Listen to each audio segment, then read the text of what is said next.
Shalom saudaraku yang dikasihi Tuhan Yesus Kristus. Selamat pagi, salam sejahtera untuk kita semuanya. Selamat datang kembali di Renungan Rohani pagi hari ini. Semoga saudara yang terkasih dalam keadaan sehat selalu. Kiranya damai dan sukacita Roh Kudus melimpah di dalam hati dan pikiran saudara saat ini. Sebelum kita mulai renungan pagi ini, marilah kita bersama-sama berdoa.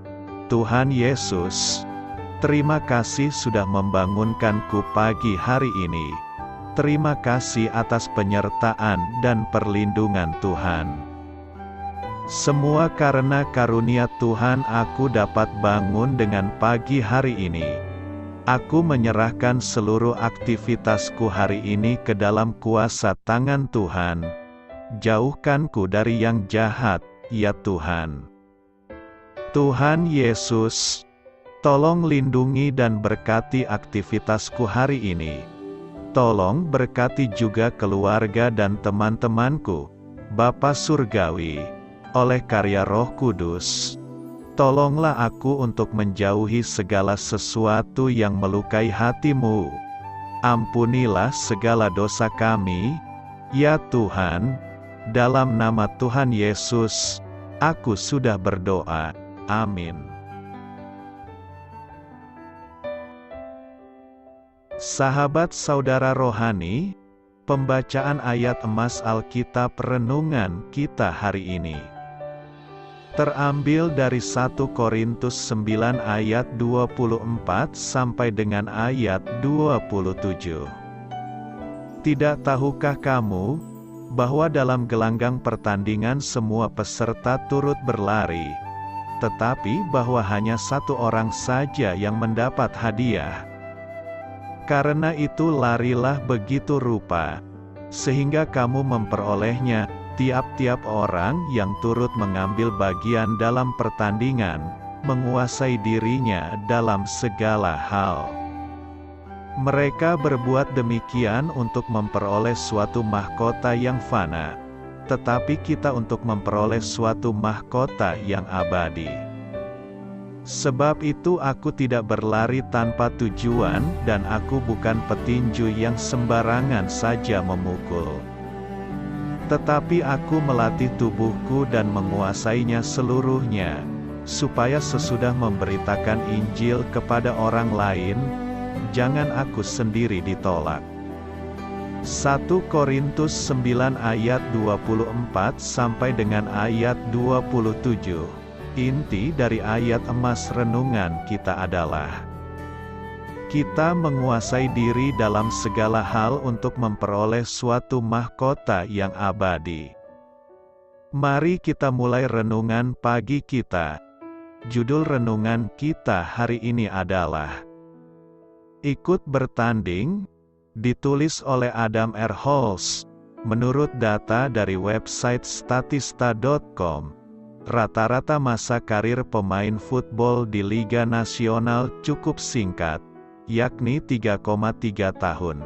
Namun, di tahun 2021, Tom Brady, salah satu gelandang terbaik di liga, memasuki musim ke-22 dalam karirnya pada umur 44 tahun. Bagaimana mungkin? Bisa jadi itu berkat diet ketat dan rutinitas latihan yang mengasah insting kompetitifnya. 7 gelar Super Bowl yang diperoleh Brady telah membuatnya dijuluki pemain terbaik sepanjang masa. Namun, semua itu tidak mungkin dapat diraihnya jika ia tidak membuat fokus untuk mengejar kesempurnaan dalam permainan football itu mempengaruhi seluruh arah hidupnya. Rasul Paulus menyadari para atlet di zamannya juga memiliki disiplin serupa. Tertulis di dalam kitab 1 Korintus 9 ayat 24. Namun, ia juga melihat bahwa sekeras apapun mereka berlatih, pada akhirnya kejayaan mereka akan redup. Sebaliknya, Ia berkata, kita memiliki kesempatan untuk hidup bagi Yesus dan membawa dampak yang abadi. Jika para atlet yang berjuang demi kejayaan yang bersifat sementara saja dapat bekerja demikian keras untuk mempertahankannya, Paulus menyiratkan betapa kerasnya usaha yang sepatutnya diberikan oleh mereka yang hidup demi memperoleh suatu mahkota yang abadi, tertulis di dalam 1 Korintus 9 ayat 25. Kita tidak berlatih untuk memperoleh keselamatan, justru sebaliknya, ketika kita menyadari betapa ajaibnya keselamatan kita, segala prioritas, perspektif, dan hal-hal yang kita kejar dalam hidup pun berubah. Kita perlu setia menempuh perlombaan iman kita masing-masing dengan kekuatan dari Allah. Amin. Marilah kita renungkan di dalam hati kita. Bagaimana iman memotivasi Anda untuk melakukan yang terbaik? Bagaimana Anda dapat menjauhkan diri dari ketaatan buta dalam ketekunan Anda menjalankan disiplin rohani? Hal ini patut kamu ketahui.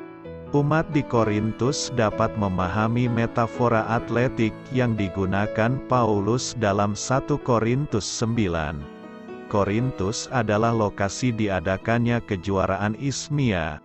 Craig Kinnear mencatat dalam The EVP Bible Background Commentary, Korintus sendiri menjadi tuan rumah dari berbagai kejuaraan besar bagi seluruh Yunani.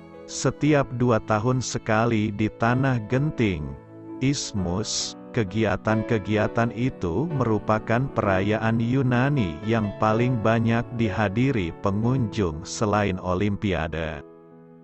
Lomba lari dan tinju, tertulis di dalam ayat 26, hanyalah 2 dari cabang yang dipertandingkan. Cabang lomba lainnya termasuk gulat, lempar cakram, lempar lembing, lompat jauh, balapan kereta berkuda, pembacaan puisi, dan menyanyi. Paulus mengacu kepada olahraga dalam 1 Timotius 4 ayat 8 lalu 2 Timotius 2 ayat 5 dan dalam 2 Timotius 4 ayat 7 sampai dengan ayat 8. Aku telah mengakhiri pertandingan yang baik, aku telah mencapai garis akhir dan aku telah memelihara iman. Sekarang telah tersedia bagiku mahkota kebenaran yang akan dikaruniakan kepadaku oleh Tuhan, Hakim yang adil, pada harinya. Tiap-tiap orang yang turut mengambil bagian dalam pertandingan, menguasai dirinya dalam segala hal, mereka berbuat demikian untuk memperoleh suatu mahkota yang fana. Tetapi kita untuk memperoleh suatu mahkota yang abadi. Sebab itu aku tidak berlari tanpa tujuan dan aku bukan petinju yang sembarangan saja memukul. 1 Korintus 9 ayat 25-26. Ayat yang kita baca ini adalah nasihat Paulus kepada jemaat di Korintus supaya setiap orang dapat mengambil bagian dalam pertandingan iman serta menguasai diri dalam segala hal. Tujuannya adalah untuk memperoleh suatu mahkota yang abadi dan ini berbicara tentang upah yang akan kita terima sebagai anak-anak Tuhan yang telah memperoleh keselamatan di dalam Kristus Yesus. Yang menjadi perhatian saya adalah frasa menguasai diri. Paulus kerap memakai metafora pertandingan lari untuk menegaskan pentingnya seorang Kristen setia di dalam kehidupannya, sampai mencapai garis akhir. Di dalam 2 Timotius 4 ayat 7, ia berkata, "Aku telah mengakhiri pertandingan yang baik. Aku telah mencapai garis akhir dan aku telah memelihara iman." Juga di dalam 1 Korintus 9 ayat 24. Tidak tahukah kamu, bahwa dalam gelanggang pertandingan semua peserta turut berlari, tetapi bahwa hanya satu orang saja yang mendapat hadiah? Karena itu larilah begitu rupa, sehingga kamu memperolehnya. Dalam dunia rohani pun, kita ditantang untuk bisa mendisiplinkan diri dalam perkara-perkara rohani, dalam berdoa, bersekutu, merenungkan firman Tuhan, melakukan perbuatan baik, dan dalam membagikan kasih Kristus kepada orang-orang di sekitar kita. Jika kita melakukan dengan sungguh-sungguh, maka kita pasti akan memenangkan pertandingan dan memperoleh mahkota yang abadi. Amin.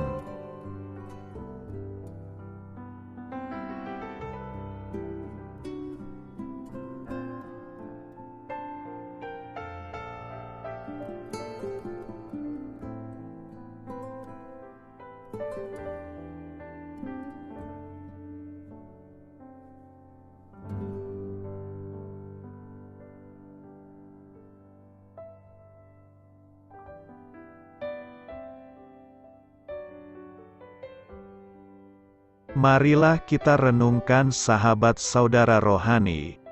Demikianlah renungan firman Tuhan pagi hari ini. Semoga menjadi berkat dalam hidup kita.